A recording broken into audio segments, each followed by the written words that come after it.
Chilli powder అన్ని రకాల వంటలకు పచ్చళ్లకు సరైన chilli powder. No colour no chemicals. ని ఇంత బ్రిలియంట్ గా హ్యాండిల్ చేసిన రామ్ జగదీష్ గారి గురించి కూడా నిజంగా మాట్లాడాలి అండి సార్. బ్రహ్మాండం, చాలా తెలివి. చాలా కూలు. తనకేం కావాలో చాలా కూల్గా హ్యాపీగా, అసలు ఎక్కడా నాకు తెలిసి హడావుడి పడింది ఎక్కడా లేదు. చాలా కూల్గా తనకి అంటే ఆల్రెడీ ఆయన సినిమా రాసుకునేటప్పుడే చూసేసాడు. 1.5 years 2 years చెప్తున్నారు సారు. ఆయన చూసేసాడు సినిమాని. ఈ హిట్ని మనం ఇప్పుడు చూస్తున్నాం, ఆయన అప్పుడే చూశాడు. చూసేసి ఏ క్యారెక్టర్ ఎవరైతే బాగుంటుంది, ఏమేం చేస్తే బాగుంటుంది, ఎంతవరకు చేస్తే బాగుంటుంది. ఇప్పుడు ఇందులో డ్యూయట్లు కానీ ఫైట్స్ కానీ ఏం లేకుండా ఒక సినిమాని ఒక చిన్న లైన్ అట్ట పట్టుకొని దీని మీద రావడం అనేది చాలా టాలెంట్గా. కానీ ఇంకొక విషయం అనేది కూడా పర్టికులర్గా మాట్లాడుకోవాలి సార్.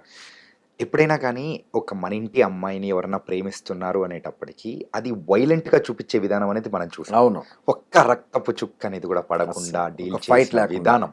అవును, అది సినిమాలో ఫైట్ ఉంది అంటే అది నేను వాడిని రోషన్ని కొట్టేది అదే ఫైట్. ఆ ఇంటి దగ్గర తీసుకెళ్తూ మగపతి వారి మీదకి వస్తుంటే ఏంటని అని వాడి మీద అదే ఫైట్ నాకు తెలిసి. ఓకే, మరి ఆ ఫైట్ కంపోజ్ చేసింది ఎవరు సార్? మీరేనా? డైరెక్టర్ గారు 2 బేకండి అన్నాడు. ఓకే సార్, ఈ మూవీకి మీకు వచ్చిన గుర్తింపు కానీ సో అంతా దట్ వాస్ డిఫరెంట్. కాకపోతే మీ ప్రయాణం ఇప్పుడు అప్పుడు మొదలైంది కదా సార్? ఎప్పుడో అవునండి. ఎప్పుడు మొదలైంది సార్? ఇంచుమించు 2007 అండి. ఓకే, మన మరుదురు రాజా గారు ఆయన 150 సినిమాలకు, అప్పటికి 150 సినిమాల దాకా మోర్ దెన్ రాసి ఉన్నాడు. రైటింగ్ రాసి ఉన్నాడు. ఆయన ఒకే ఒక సినిమా చేశాడు, ఇంక చేయను అని కూడా చెప్పాడు నాకు. చాలా మంది చేయను, ఒక సినిమా చాలు అన్నాడు. దాంట్లో చేశాను నేను. ఓకే, దాంట్లో అధ్యక్ష అనే అందరికి వందనాలని ఆ మూవీ అది. దాంట్లో తీసుకున్నాడు ఆయన. నేను వెళ్ళి అడిగాను, అన్న ఎట్లా, అప్పుడు చాలా అంటే కొంచెం చిన్న వయసు, నేను చేయాలనుకుంటున్నాను సినిమాలు అంటే అని చెప్పి మంచి క్యారెక్టర్ ఇచ్చాడు ఫస్ట్ సినిమా. ఈ ఇండస్ట్రీ సైడ్ రావడానికి యాక్చువల్గా మిమ్మల్ని ప్రోత్సహించింది కానీ లేకపోతే ఇంట్రెస్ట్ ఎవరైనా ఉన్నారా లేకపోతే ఎట్లా? ఏం లేదండి, చిన్నప్పటి నుంచి సినిమాలు అంటే ఇష్టం. నేను చెప్పాను, లాస్ట్ ఇంటర్వ్యూలో కూడా చెప్పాను, బడికి పోకుండా గుడికి పోయిన రోజులు ఉన్నాయి. గుడి అంటే నాకు సినిమా. బడికి పోకుండా గుడికి పోయి ఉన్నాను. సినిమా అంటే అదొక చెప్పొచ్చు లేదు, స్కూల్ ఎగ్గొట్టి వెళ్ళామంటే ఇప్పుడున్న పిల్లలు మళ్ళీ ఇదవుతారు. సినిమా అంటే ఇష్టంగా ఉండేది. ఆ సినిమా మీద వచ్చిన తర్వాత ఆ సినిమా గురించి మాట్లాడుకునే టాపిక్ కానీ లేకపోతే సినిమా ఇలా కాకపోతే ఇలా కదా అనేది. కానీ ఇక్కడికి వచ్చింది తెలిసింది ఎన్ని కష్టాలు ఉంటాయి అంటే, ఏది స్క్రిప్ట్ వైజ్గా కానీ లేకపోతే డైరెక్షన్ డిపార్ట్మెంట్ అంటే మనం అక్కడ కూర్చొని సినిమా ఎట్ట కాదు అట్లా తీయాలనేదో మనం వదిలేసుకుంటాం మాట. కానీ అది చాలా కష్టమైన విషయం అండి.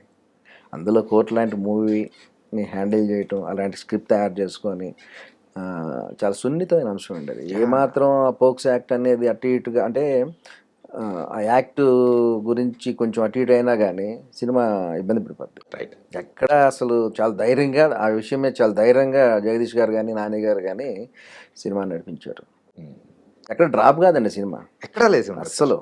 కానీ ఇన్ఫాక్ట్ చెప్పాలంటే ఆ లవ్ స్టోరీ అనేది ఒక రకంగా కొంతమందికి అంటే ఆ ఏజ్ లో ఉన్న చూసే యూత్ కి అది క్యూట్ గా అనిపించచ్చు, ఇంకొంతమందికి ఏంటిది అని కూడా కొన్ని అనిపించదు. కానీ ఆ తర్వాత స్టార్ట్ అవుతుంది చూడండి సార్, అందరికీ నచ్చే యూనివర్సల్ పాయింట్ లాగా అయిపోయింది. నాకు తెలిసి జనరేషన్కి ఒక లవ్ స్టోరీ వచ్చిందండి అప్పుడు, సీతాకోచిలక ఒకటి. రైట్, ఇంకొంచెం తర్వాత నువ్వే కావాలని, లేకపోతే కొన్ని అంటే ఒక జనరేషన్కి ఇది జనరేషన్కి ఇది ఇంకో 10-15 సంవత్సరాలు గుర్తుండిపోద్ది ఇట్లానే ఈ సినిమా. అంటే ఎప్పుడో వచ్చిన సీతాకోచిలుగా మనం చెప్పుకుంటున్నామంటే అది కూడా ఇలానే ఉంటుంది, పెద్దింటి చిన్నింటి అనే ఉంటుంది అనమాట. ఎప్పుడు దాదాపు నాకు తెలిసి 45 ఏళ్ళు పైన అవుతుంది సీతాకోచిలుక. అలీ గారు చిన్నపిల్లడిగా చేస్తున్నాడు అన్న. ఇప్పుడు మళ్ళీ ఈ సినిమా అలాగే చెప్పుకుంటారండి. ఈ కోర్ట్ అనే మూవీ ఇంకొక 2-3 దశాబ్దాలు చెప్పుకుంటారు. అంటే యాజ్ ఏ యాక్టర్గా మీరు ఇందులో అంటే అడుగు పెట్టారు కదా సార్, 2007లో అడుగు పెట్టిన తర్వాత ఎన్ని సంవత్సరాలు అయింది సార్ గుర్తింపు రావడానికి ప్రాపర్గా? అంటే చేస్తున్నానండి, సినిమాలు చేస్తున్నాను. కీచకాన్ని మా వీరబాబు గారు డైరెక్టర్, నాగబైరి వీరబాబు గారు డైరెక్టర్.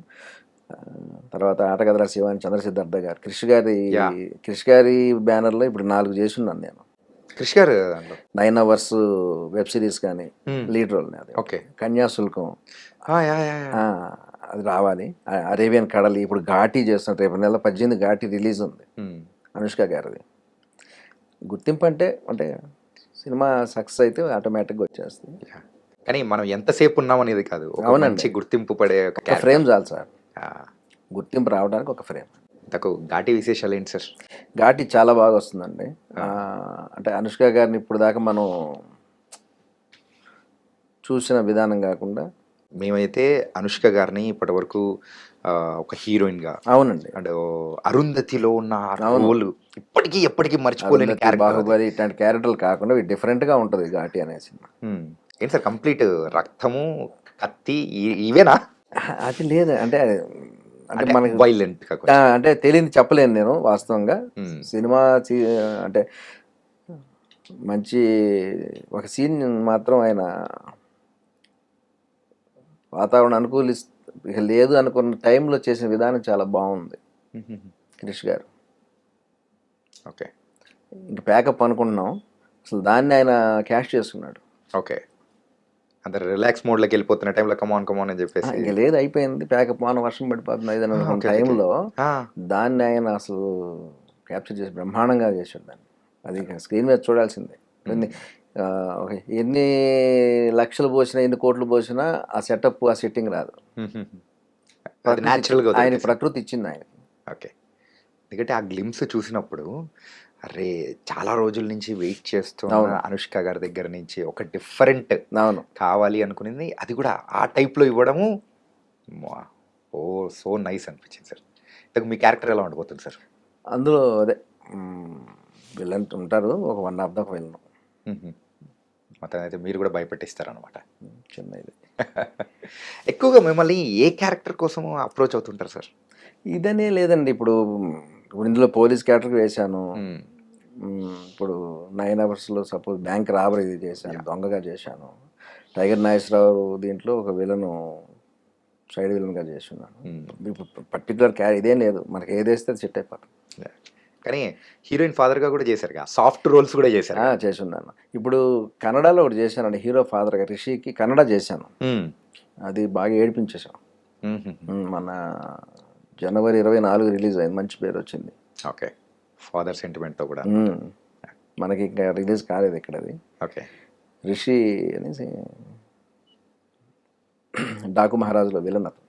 ఓకే ఓకే, వాళ్ళ ఫాదర్, అతని ఫాదర్గా చేశాను. ఆహా, ఓకే, నైస్ సార్. అంటే మీ ప్రయాణం మాత్రం కంప్లీట్గా డిఫరెంట్గా వెళ్తుంది. ఇంతకు ఎక్కడి నుంచి వచ్చారు సార్ ప్రాపర్ కానీ? మాది ఒంగోలు అండి. ఒంగోలేనా? ఒంగోలు పక్కన ఎక్కడ? లేదు, ప్రకాశం డిస్టిక్, ఒంగోలు. ఒంగోలు, ఓకే. అక్కడ మొత్తం ఫుల్ అక్కడ నుంచే ఇటు హైదరాబాద్ ప్రయాణం ఎలా ఉండింది అక్కడ చిన్నప్పుడు మీ ప్రయాణం కానీ? ఎట్లా? సరదా గడిచిపోయేది, బాగుండేది.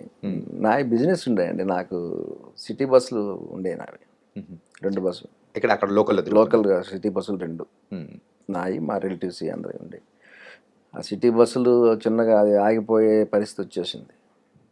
అవి పరిస్థితి వచ్చి ఆటోలు పెరిగినాయి. ఇంకా అక్కడి నుంచి అంటే 2002 ఆ టైంకి మ్యాక్సిమం అయిపోయింది. సో దాని తర్వాత ఏం చేయాలి అనుకున్న ప్రయాణంలో మా ఫ్రెండ్ నాగభైరవ వీరబాబు, ఆయన ఇక్కడ ఉంటారు హైదరాబాద్లో, ఇక్కడికి వచ్చేస్తున్నారు. అప్పుడు అలా దగ్గరికి వస్తా అట్లా ఉన్నప్పుడు మినుగురులోనే ఆయన దానికి రైటింగ్ చేస్తాడు. మినుగురులో సినిమా, అందులో నాది వార్డెన్ వేషం అని చెప్పేసి రాసుకున్నాడు. ఓకే, కొన్ని కారణాల వల్ల సినిమా ఆయన స్టోరీ వేరే ఇచ్చేసాడు, ఆయన తీయలేదు.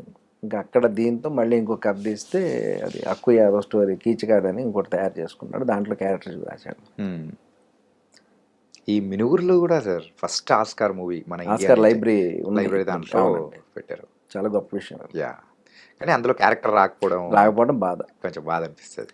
అర్రే భలే ఉంటే బాగుంటుంది. మా ఫ్రెండ్ ఆయన తయారు చేసుకున్న కథ మంచి ఆస్కార్ లైబ్రరీ ఉండడం సంతోషం. ఇంత క్యారెక్టర్ కూడా వస్తే బాగుండేది, ఎందుకంటే ఆ స్టోరీతో చాలా రోజులు ట్రావెల్ అయ్యాను నేను తనతో పాటు. ఆయన చెప్తా ఇలా అని చెప్తుంటే మన ఏమన్నా నువ్వు కొట్టడం బాగుంటే బాగుంది, లేకపోతే లేదంట. ఈ మీ